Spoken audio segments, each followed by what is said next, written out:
our main host, Mr. Pranav. Over to you. Thank you, Toastmaster of the Day. I'll start off with a very cliched survey. How many of you think that leaders are born and not leaders are made? Anyone? Okay, so we have a majority who believe that leaders are made, right? I'll answer that question by taking a little back in time. In the late 19th century, there was an Indian lawyer. And being a person of color, and just very typical of those times, he was subject to a lot of racial discrimination. And he was very determined to do something about it. So during the 21 years he was in South Africa, he decided that he is going to do something about it, and therefore he developed this philosophy called non-violent resistance, which he used to inspire thousands of Indians and black Africans to fight against the atrocities of the white. Now, if you have a little bit idea about the history, you will know that it was the great father of the nation, Mahatma Gandhi.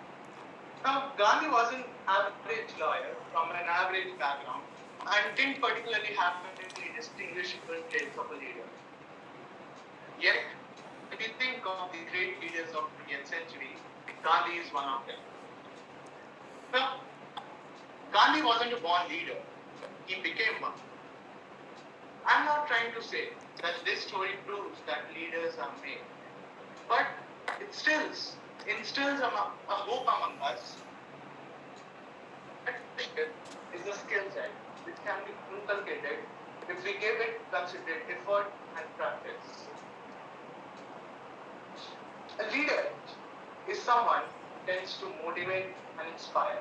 It was Gandhi's vision of self-reliance and independence which he used to inspire people to fight for their freedom. If we go on to study leaders like Gandhi, we will realize that there are actually a set of attributes which define a great leader.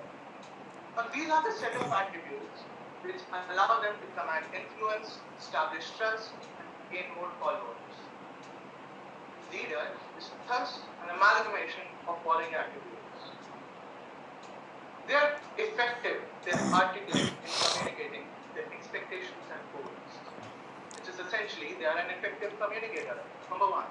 Number two, they express leadership through their actions and words. That is, they like to lead by example. Number three, they focus on believing the positive outcomes and having a mindset of beneficial outcomes out of the situations. That is, they are optimistic. They are open to new ideas and learnings without having any bias. That is, they're open.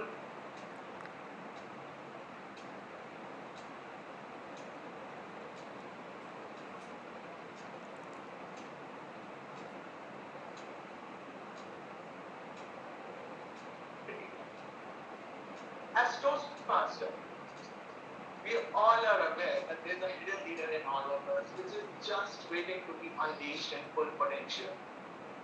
It is for us to find out what that leadership is, and each one of us would agree over here that each one of us possesses a unique style of leadership. It was this last meeting wherein our president actually propagated that she has a democratic style of leadership.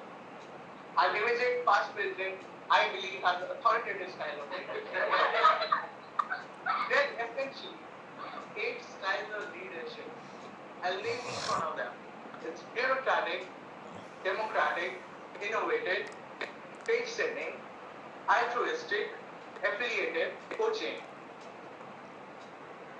The project for me today required for me to understand my primary style of leadership. And thus, I'll be walking you through the leadership style I relate to most as someone who has just stepped into the leadership position of the club. Okay, I want you all to give it a serious thought, and since you all are working, give me a cheer if you've ever had a boss or a manager who actually wanted to bring out the best in you by throwing challenges your way.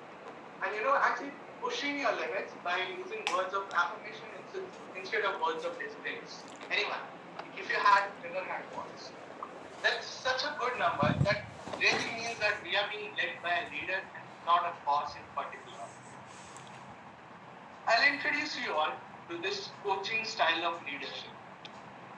And I'll explain how I'm going to utilize this style of leadership in effecting my two primary responsibilities as the VP membership of the club. My first responsibility as the VP membership of the club is to understand the goals and motivation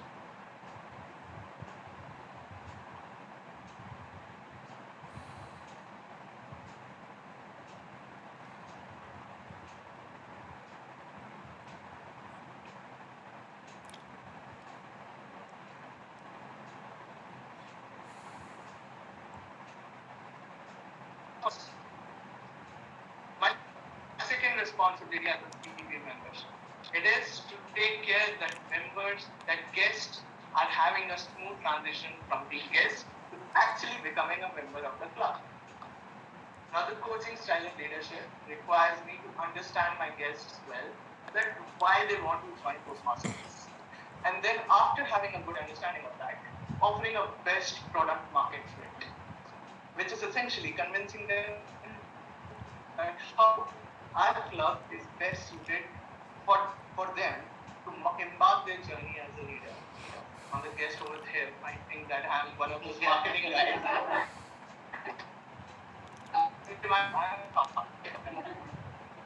Mark my words, we are already 27 members strong. We are not desperate. Each and every word coming out of my mouth would be in your best interest. So don't worry about it. Okay, so jokes apart, it's been a month. I'm gaining a hands-on experience on what leadership truly demands.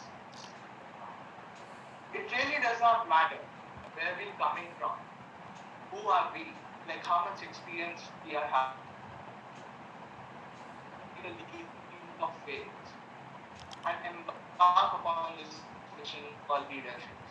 Ladies and gentlemen, leaders are not born, leaders are made. Thank you.